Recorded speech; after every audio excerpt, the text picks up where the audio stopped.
কাহি গলারে লঙ্গল কাহি গলারে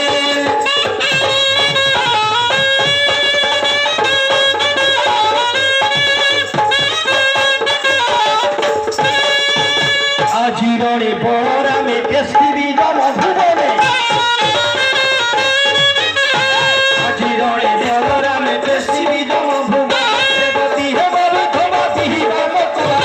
রেবতী হে বলিধবা দিহিবা মতলা কাহি গলারে লঙ্গল কাহি গলারে লঙ্গল কাহি গলারে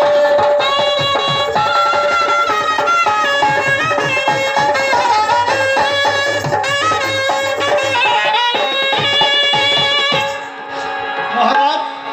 आपण उत्त्यक्त हुँतु नै महाराज आपण मनोरंजन करने ललितगिरी किसी नृत्यांगना मैंने आसुच्च नृत्य अभिनय करने कौन कहले महामंत्री आज्ञा महाराज ललितगिरी नृत्य गण मैंने आसी और ये दरबार नृत्य परिवेशन करने आज्ञा महाराज तुरंत नृत्य गण मान को निर्देश करो और ये दरबार नृत्य परिवेशन करो दूत मानकु आसवाक कह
ରତ୍ନଗିରି ଏକ ନୃତ୍ୟ ଦଳ